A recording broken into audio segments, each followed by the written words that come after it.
جس کو کوئی بھی بیماری ہوتی تو وہ آپ کی طرف ایک برتن میں پانی بھیج دیتا تھا تو آپ اس میں پیارے آقا کا وہ بال مبارک ڈال دیتی۔ جب بیمار اس پانی کو پیتا تو فوراً اس کی بیماری دور ہو جاتی۔ السلام علیکم ورحمۃ اللہ وبرکاتہ۔ ایک نئی ویب سیریز سٹارٹ کرنے جا رہے ہیں۔ اس ویب سیریز کا نام ہے حضور صلی اللہ علیہ وسلم کی خوبصورتی۔ اس ویب سیریز میں ہم نبی کریم صلی اللہ علیہ وسلم کے بے مثال حسن و جمال کے بارے میں سنیں گے۔ اس ویب سیریز میں ہم جانیں گے کہ اس کائنات کی بلکہ اللہ پاک کی تمام مخلوقات میں سب سے حسین و جمیل پرسنالٹی، سب سے زیادہ بیوٹیفل پرسنالٹی یعنی نبی کریم صلی اللہ علیہ وسلم کتنے حسین تھے، کتنے بیوٹیفل تھے۔ تمام ایپیسوڈ میں جو بھی قرآنی آیات اور حدیثیں بیان کی گئی ہیں وہ آپ کو ڈسکرپشن میں ان کی ڈیٹیلز مل جائیں گی، ان کے ریفرنسز مل جائیں گے۔ ناظرین، میں بھی کسی کے مائنڈ میں یہ کویشچن پیدا ہو کہ ہم نے تو آج تک یہی سنا ہے کہ حضرت یوسف علیہ الصلاۃ والسلام اس دنیا میں سب سے زیادہ حسین مرد تھے، تو پھر یہ دونوں باتیں تو آپس میں ایک دوسرے سے کانٹرڈکٹ کر رہی ہیں، تو اس کا آنسر کیا ہے؟ یہ کنفیوژن کیسے دور ہوگی؟ اس کا جواب اس روایت میں ملے گا۔ چنانچہ حضرت شاہ ولی اللہ محدث دہلوی رحمۃ اللہ تعالیٰ علیہ فرماتے ہیں کہ میرے والد شاہ عبد الرحیم رحمۃ اللہ تعالیٰ علیہ کو خواب میں نبی کریم صلی اللہ علیہ وسلم کی زیارت نصیب ہوئی، تو انہوں نے عرض کیا رسول اللہ صلی اللہ علیہ وسلم، مصر کی عورتوں نے حضرت یوسف علیہ الصلاۃ والسلام کو دیکھ کر اپنے ہاتھ کاٹ لیے تھے اور کچھ لوگ انہیں دیکھ کر بے ہوش بھی ہو جاتے تھے، لیکن کیا ریزن ہے کہ آپ کو دیکھ کر ایسی کیفیات طاری نہیں ہوتی؟ اس پر نبی پاک صلی اللہ علیہ وسلم نے فرمایا، میرے اللہ نے غیرت کی وجہ سے میرا حسن و جمال لوگوں سے چھپائے رکھا ہے، ہڈن رکھا ہے۔ اگر وہ جیسا ہے ویسا ظاہر ہو جاتا تو لوگوں پر بے خودی یعنی اپنے آپ سے بے خبر ہونے کی کیفیت طاری ہو جاتی، اس سے کہیں زیادہ بڑھ کر آ جاتی، جو حضرت یوسف علیہ الصلاۃ والسلام کو دیکھ کر ہوا کرتی تھی۔ ہندوستان کے ایک بہت بڑے شاعر، بہت بڑے عاشق رسول امام احمد رضا خان نے اس سے متعلق بڑا بہترین شعر ارشاد فرمایا۔ کہتے ہیں کہ حسن یوسف پہ کٹی مصر میں انگشت زنا، سر کٹاتے ہیں تیرے نام پہ مردان عرب۔ یعنی مصر کی عورتوں نے جب حسن یوسف کو دیکھا تو اس میں اتنا گم ہو گئیں، اتنا دیور ان دا آ آف اٹ کہ اس میں مدہوش ہو کر انہوں نے اپنی انگلیاں کاٹ دیں۔ اور اے میرے آقا، آپ کے حسن و جمال کا عالم کیا ہوگا کہ صرف آپ کا نام اس میں گرامی ہی ایسا ہے کہ عرب کے جوان آپ کے نام پر اپنے سر کٹا رہے ہیں اور تا قیامت تک کٹاتے رہیں گے، یعنی آپ پر جانیں قربان کرتے رہیں گے۔ ناظرین، اس شعر میں غور کرنے والوں کے لیے بڑی گہرائی ہے۔ آپ دیکھیں کہ حضرت یوسف علیہ الصلاۃ والسلام والے واقعے میں حسن ہے، یہاں صرف نام ہے، وہاں مصر ہے، یہاں عرب ہیں جن کے دل اور ارادوں کی مضبوطی مشہور ہے، وہاں عورتیں ہیں جو مرد کے مقابلے میں کمزور تصور ہوتی ہیں، یہاں مرد ہیں جو مضبوط ہوتا ہے، وہ انگلیاں ہیں، یہاں گردنیں ہیں، یہاں جانیں ہیں، وہاں صرف ایک واقعہ ہے، یہاں کنٹینیوٹی ہے کہ آپ قیامت تک آپ کے نام پر جانیں قربان ہوتی رہیں گی۔ یہ کمال ہے حضور صلی اللہ علیہ وسلم کے حسن و جمال کا، ان کی بیوٹی کا۔ حاضرین، علماء کرام فرماتے ہیں کہ حضرت یوسف علیہ الصلاۃ والسلام اور کائنات کے دیگر مخلوقات کا حسن و جمال نبی پاک صلی اللہ علیہ وسلم کے حسن و جمال کے مقابلے میں صرف ایک جز یعنی ٹائنی پارٹیکل کی حیثیت رکھتا ہے۔ اگر اللہ پاک نے اپنے حبیب حضرت محمد صلی اللہ علیہ وسلم کے حسن کو ہیبت اور وقار کے پردوں سے نہ ڈھانپا ہوتا، ہائیڈ نہ کیا ہوتا اور کفار اور مشرکین کو آپ کے دیدار سے اندھا نہ کیا گیا ہوتا تو کوئی شخص آپ کی طرف ان دنیاوی آنکھوں سے نہ دیکھ سکتا۔ ویورز، ہمیں یہ بات معلوم ہونی چاہیے، پتہ ہونی چاہیے کہ نبی پاک صلی اللہ علیہ وسلم کو اللہ پاک نے جس طرح سیرت میں تمام لوگوں سے افضل اور اعلیٰ اور سب سے بہتر انسان بنایا ہے، اسی طرح آپ کے حسن صورت کو بھی بے مثل بے مثال پیدا فرمایا ہے۔ نبی کریم کے صحابی اور بہت پیارے شاعر حضرت حسان بن ثابت رضی اللہ تعالیٰ عنہ نے اپنے قصیدہ حمزیہ میں آپ کے حسن و جمال کو اس شان کے ساتھ بیان فرمایا کہ وَأَحْسَنُ مِنْكَ لَمْ تَرَ قَطُّ عَيْنِي وَأَجْمَلُ مِنْكَ لَمْ تَلِدِ النِّسَاءُ۔ یعنی یا رسول اللہ صلی اللہ علیہ وسلم، آپ سے زیادہ حسن و جمال والا میری آنکھ نے کبھی دیکھا ہی نہیں ہے، اور آپ سے زیادہ کمال والا کسی عورت نے جنا ہی نہیں ہے۔ خلقت مبرأ من کل عیب کأنک قد خلقت کما تشاء، یا رسول اللہ صلی اللہ علیہ وسلم آپ ہر عیب و نقصان سے پاک پیدا کیے گئے ہیں، گویا آپ ایسے پیدا کیے گئے ہیں جیسے پیدا ہونا چاہتے تھے۔ قصیدہ بردہ شریف میں حضرت علامہ بوصیری رحمۃ اللہ تعالیٰ علیہ فرماتے ہیں، نبی پاک صلی اللہ علیہ وسلم اپنی خوبیوں میں ایسے یکتا یعنی اکیلے ہیں کہ اس معاملے میں ان کا کوئی شریک نہیں ہے، کیونکہ ان میں جو حسن کا جوہر کور ہے وہ قابل تقسیم ہی نہیں ہے، یعنی it can not be distributed, یعنی ہی از انڈیویجول۔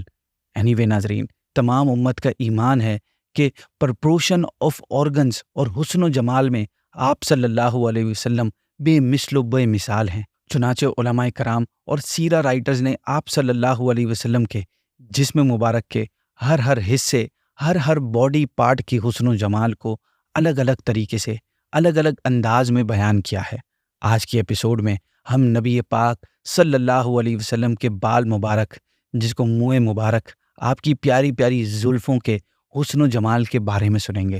ناظرین، حضرت انس رضی اللہ تعالیٰ عنہ فرماتے ہیں کہ رسول اللہ صلی اللہ علیہ وسلم کے بال مبارک نہ بالکل کرلی تھے، نہ بالکل سیدھے یعنی اسٹریٹ تھے، بلکہ ان دونوں کے درمیان بالکل بیلنس تھے۔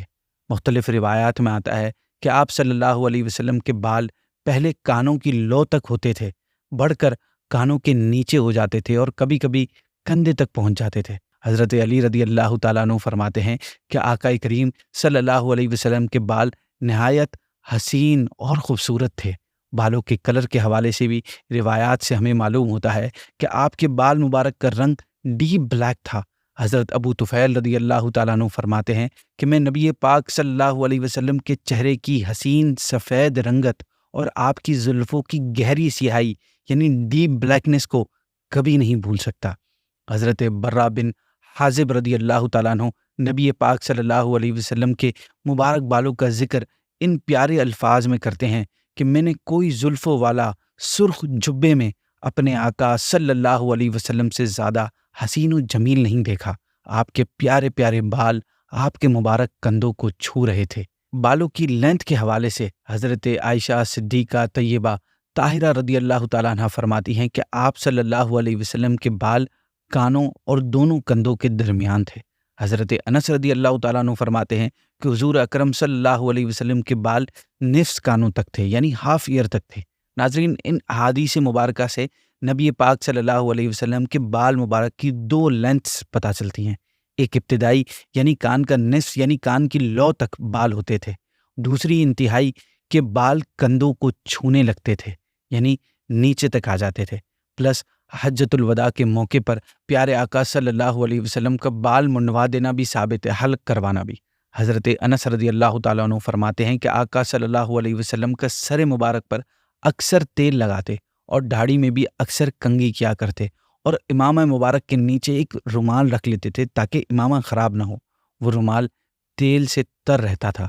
امام احمد رضا خان نے پیارے آقا کی اس ادا کو بڑے خوبصورت انداز میں ڈپک کیا ہے شعر میں کہ تیل کی بوندیں ٹپکتی نہیں بالوں سے رضا، صبح عارض پہ لٹاتے ہیں ستارے گیسو۔ آپ فرماتے ہیں رضا بغور دیکھو، یہ تیل کی بوندیں نہیں ٹپک رہی، اصل میں رات رخ ودھا پر ستارے نچھاور کر رہی ہے۔ ناظرین، صحابہ کرام اس کوشش میں لگے رہتے تھے کہ کسی طرح آپ صلی اللہ علیہ وسلم کے بال مبارک ان کے پاس آ جائیں۔ آپ نے جب حج کے موقع پر بال مبارک کٹوائے تو صحابہ کرام سرکل کی فارم میں آپ کے گرد کھڑے ہو گئے تھے کہ آپ کا کوئی بھی بال زمین پہ نہ گرے بلکہ ان میں سے کسی کے ہاتھ میں آ جائے۔ دوسری روایت میں ہے کہ آقا صلی اللہ علیہ وسلم نے اپنے بال مبارک صحابہ کرام میں خود ڈیوائیڈ فرما دیے تھے۔ حضرت انس بن مالک رضی اللہ تعالیٰ عنہ فرماتے ہیں کہ حضور مزدلفہ سے منا تشریف لائے اور عقبہ میں کنکریاں پھینکی، پھر قربانی کر کے اپنے مکان میں تشریف لائے، پھر آپ نے حجام یعنی باربر کو بلایا اور سر مبارک کی سیدھی طرف کے بال کٹوائے اور ابو طلحہ انصاری کو بلا کر عطا فرما دیے۔ آفٹر دیٹ حضور نے لیفٹ سائڈ کے بال کٹوا کر ابو طلحہ انصاری کو ہی دے دیے اور فرمایا یہ تمام لوگوں میں ڈسٹریبیوٹ کر دو۔ ابن سیرین رضی اللہ تعالیٰ عنہ فرماتے ہیں کہ میں نے حضرت عبیدہ بن جراح رضی اللہ تعالیٰ عنہ سے کہا کہ ہمارے پاس آقا و مولا صلی اللہ علیہ وسلم کے کچھ بال مبارک ہیں جو ہمیں حضرت انس بن مالک یا ان کے گھر والوں سے ملے ہیں۔ تو حضرت ابو عبیدہ نے فرمایا آقا کا ایک بال میرے پاس ہونا مجھے دنیا اور اس کی تمام نعمتوں سے زیادہ محبوب ہے۔ ناظرین، صحابہ کرام کا نبی پاک صلی اللہ علیہ وسلم کے بالوں کو حاصل کرنے کی خواہش اور کوشش کرنے کا ریزن یہ ہے کہ صحابہ کرام کا عقیدہ تھا کہ نبی پاک کی نسبت سے رکھنے والی ہر چیز برکت حاصل کرنے کا ذریعہ ہے۔ چنانچہ ام المؤمنین حضرت ام سلمہ رضی اللہ تعالیٰ عنہ کے پاس آپ کا ایک بال چاندی کی ڈبیا میں محفوظ تھا۔ جس کو کوئی بھی بیماری ہوتی تو وہ آپ کی طرف ایک برتن میں پانی بھیج دیتا تھا تو آپ اس میں پیارے آقا کا وہ بال مبارک ڈال دیتی۔ جب بیمار اس پانی کو پیتا تو فوراً اس کی بیماری دور ہو جاتی۔ حضرت عمر بن عبدالعزیز رضی اللہ تعالیٰ عنہ نے بھی نبی پاک صلی اللہ علیہ وسلم کے مبارک بال اور ناخن کو کفن میں رکھنے کی وصیت فرمائی تھی۔ حضرت خالد بن ولید رضی اللہ تعالیٰ عنہ کی بہادری، بریوری اور کفار کے مقابلے میں آپ کی فتح پوری دنیا میں فیمس ہے۔ ایک مرتبہ آپ اپنی بہادری کا اظہار کرتے ہوئے لشکر کفار کی طرف بڑھے۔ ادھر سے مقابلے کے لیے ایک ہٹا کٹا ماہر واریر نکلا۔ دونوں نے کافی دیر تک ان دونوں میں سخت مقابلہ ہوتا رہا، یہاں تک کہ حضرت خالد کا گھوڑا ٹھوکر کھا کر گر گیا اور آپ اپنے سر کے بل آ گئے۔ اس دوران آپ کی ٹوپی زمین پر جا پڑی۔ پہلوان نے موقع پا کر آپ کی پیٹھ پر آ گیا۔ ایسی کنڈیشن میں جب دشمن آپ کی پیٹھ پر چڑھا ہوا تھا، آپ اپنے ساتھیوں سے چلا چلا کر کہہ رہے تھے کہ میری ٹوپی مجھے دے دو، میری ٹوپی مجھے دے دو، خدا تم پر رحم کرے۔ یہ سن کر آپ کے ساتھیوں میں سے ایک شخص دوڑ کر آیا اور اس نے آپ کی ٹوپی آپ کو اٹھا کر دی۔ آپ نے اسے پہن لیا اور پھر اس پہلوان کا مقابلہ کیا، یہاں تک کہ اس کو قتل کر دیا۔ لوگوں نے اس واقعے کے بعد آپ سے پوچھا کہ آپ کے اس عمل کی وجہ کیا تھی کہ دشمن آپ کی پیٹھ پر موجود ہے اور آپ کو اپنی ٹوپی کی فکر ہے جو شاید 2-4 آنے کی ہوگی۔ آپ نے فرمایا کہ وہ ٹوپی مجھے اس لیے عزیز ہے کہ اس میں پیارے آقا صلی اللہ علیہ وسلم کے پیشانی کے بال ہیں جو مجھے اپنی جان سے زیادہ پیارے ہیں۔ ہر جنگ میں ان مبارک بالوں کی برکت سے ہی جیتتا ہوں، اس لیے میں اس ٹوپی کے لیے بے چین تھا کہ کہیں ایسا نہ ہو میں ان کی برکت سے محروم ہو جاؤں اور وہ کافروں کے ہاتھ لگ جائے۔ ایک مرتبہ آپ تھوڑی سی فوج لے کر ملک شام میں جبلہ کی قوم سے مقابلے کے لیے لڑنے گئے اور ٹوپی گھر بھول گئے۔ جب مقابلہ ہوا تو رومیوں کا بڑا افسر مارا گیا۔ اس وقت جبلہ نے تمام آرمی کو آرڈر دیا کہ مسلمانوں پر ایک ساتھ مل کر اٹیک کرو۔ حملے کے وقت صحابہ کرام کی حالت نہایت نازک ہو گئی، یہاں تک کہ مسلمانوں میں کسی نے حضرت خالد سے کہا کہ آج لگتا ہے ہماری موت کا ٹائم آ گیا ہے۔ آپ نے فرمایا سچ کہتے ہو، اس کی وجہ یہ ہے کہ میں آج اپنی ٹوپی گھر بھول آیا ہوں جس میں پیارے آقا صلی اللہ علیہ وسلم کے بال مبارک ہیں۔ ادھر یہ حالت تھی کہ رات نبی کریم صلی اللہ علیہ وسلم حضرت ابو عبیدہ بن جراح پہلے جو فوج کے لیڈر تھے ان کے خواب میں تشریف لائے اور فرمایا تم اس وقت سو رہے ہو، اٹھو اور خالد کی مدد کو پہنچو، کفار نے ان کو گھیرے رکھا ہے۔ حضرت ابو عبیدہ اسی وقت اٹھے اور لشکر کو حکم دیا کہ فوراً تیار ہو جاؤ، چنانچہ وہ فوراً تیار ہو کر لشکر اسلام کے ساتھ تیزی کے ساتھ چلے۔ راستے میں انہوں نے ایک سوار کو دیکھا جو گھوڑا دوڑائے ان سے آگے آگے جا رہا ہے۔ چند تیز رفتار سپاہیوں کو آپ نے حکم دیا کہ اس سوار کے پاس جاؤ اور معلوم کرو کہ یہ کون ہے۔ سوار جب قریب پہنچا تو پکار کر کہا اے جوان مرد ذرا ٹھہرو۔ یہ سنتے ہی وہ رک گیا۔ دیکھا تو وہ خالد بن ولید کی وائف تھی۔ حضرت ابو عبیدہ نے ان کے ساتھ آنے اور تیزی کا ریزن پوچھا تو انہوں نے بتایا امیر، جب رات کو میں نے سنا کہ آپ صلی اللہ علیہ وسلم نے لشکر اسلام کو نہایت ہی بے تابی سے حکم فرمایا ہے کہ خالد بن ولید کو دشمنوں نے گھیر رکھا ہے، تو میں نے خیال کیا کہ وہ کبھی بھی ناکام نہ ہوں گے کیونکہ ان کے ساتھ آپ صلی اللہ علیہ وسلم کے بال مبارک ہیں۔ لیکن جیسے ہی میں نے دیکھا تو میری نظر ان کی ٹوپی پر پڑی جس میں بال مبارک تھے۔ یہ دیکھ کر میں ٹینشن میں آ گئی، چنانچہ میں اسی وقت چل پڑی کہ کسی نہ کسی طرح ان بال مبارک کو ان تک پہنچا دوں۔ حضرت ابو عبیدہ نے جب یہ سنا تو فرمایا جلدی جاؤ، خدا تمہاری مدد کرے۔ چنانچہ انہوں نے گھوڑے کو ایڑی لگائی اور آگے بڑھ گئی۔ رافع بن عمر جو حضرت خالد کے ساتھ تھے فرماتے ہیں کہ حالت یہ تھی کہ ہمیں اپنی موت کا یقین ہو گیا تھا کہ پھر سڈنلی کہیں سے تکبیر کی آواز آئی۔ حضرت خالد نے دیکھا کہ یہ آواز کدھر سے آ رہی ہے۔ جب رومیوں کے لشکر پر نظر پڑی تو دیکھا کہ ایک سوار ان کے پیچھے لگا ہوا ہے اور وہ پاگلوں کی طرح ادھر ادھر بھاگ رہے ہیں۔ حضرت خالد گھوڑا دوڑا کر اس سوار کے قریب پہنچے اور پوچھا اے جوان تم کون ہو؟ سوار نے جواب دیا میں آپ کی وائف ہوں، آپ کے لیے آپ کی مبارک ٹوپی لائی ہوں جس کی برکت سے آپ اور مسلمان فتح پاتے ہیں۔ آپ نے حضرت خالد کو ٹوپی دی جسے آپ نے پہن لیا۔ ناظرین، راوی قسم کھا کر کہتے ہیں کہ حضرت خالد نے ٹوپی پہن کر جیسے ہی کفار پر اٹیک کیا تو ان کے پاؤں اکھڑ گئے اور اہل اسلام کو فتح مل گئی۔ ناظرین، آپ صلی اللہ علیہ وسلم سے نسبت رکھنے والی ہر چیز کا ادب و احترام لازم ہے۔ مولا علی کرم اللہ تعالیٰ وجہہ الکریم فرماتے ہیں، میں نے رسول اللہ صلی اللہ علیہ وسلم سے سنا کہ آپ اپنا بال ہاتھ میں لیے ہوئے فرما رہے تھے کہ جس نے میرے ایک بال کی بھی بے ادبی کی اس پر جنت حرام ہے۔ حضرت ابو حفص سمرقند رحمۃ اللہ تعالیٰ علیہ اپنی کتاب میں روایت کرتے ہیں کہ بلخ میں شہر میں ایک تاجر تھا جو بہت مالدار تھا۔ اس کا انتقال ہوا، اس کے 2 بیٹے تھے۔ میراث میں اس کا مال ہاف ڈیوائیڈ ہو گیا۔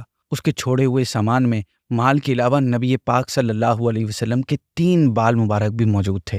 ان 3 میں سے ایک تو دونوں بھائیوں نے لے لیا۔ تیسرے بال پر بڑے بھائی نے کہا کہ اس کو آدھا آدھا کر لیتے ہیں۔ چھوٹے بھائی نے کہا ہرگز نہیں، اللہ کی قسم، حضور کے بال کو کاٹا نہیں جا سکتا۔ بڑے بھائی نے کہا کہ پھر تو اس بات پر راضی ہے کہ یہ تینوں بال تو لے لے اور باقی سارا مال مجھے دے دے۔ چھوٹے بھائی نے اس آفر پر خوشی سے راضی ہو گیا اور ایکسیپٹ کر لی۔ چنانچہ بڑے بھائی نے سارا مال لیا اور چھوٹے بھائی نے 3 بال لے لیے۔ چھوٹا بھائی ان تینوں بال مبارک کو ہر وقت اپنی پاکٹ میں رکھتا، بار بار نکالتا، ان کی زیارت کرتا اور آپ پر درود پاک پڑھتا۔ اس واقعے کو بس ابھی کچھ ہی ٹائم گزرا تھا کہ بڑے بھائی کا سارا مال ختم ہو گیا اور چھوٹا بھائی کچھ ہی دنوں میں بہت مالدار ہو گیا۔ جب اس چھوٹے بھائی کی ڈیتھ ہوئی تو اللہ پاک کے کسی نیک بندے نے خواب میں آپ صلی اللہ علیہ وسلم کی زیارت کی، ساتھ میں وہ چھوٹا بھائی بھی موجود تھا۔ آپ صلی اللہ علیہ وسلم نے ارشاد فرمایا، تم میں سے جب کسی کو کوئی حاجت پیش آئے تو اس کی قبر کے پاس بیٹھ جائے اور اللہ پاک سے اپنی حاجت کی دعا مانگے۔ اس کے بعد لوگ خاص طور پر اس کی قبر کی زیارت کے لیے اور وہاں دعا مانگنے جاتے تھے، حتیٰ کہ بات یہاں تک پہنچ گئی کہ ہر سوار جو اس کی قبر کے پاس سے گزرتا تھا وہ رسپیکٹ میں اپنی سواری سے اتر جاتا اور پیدل چلتا تھا۔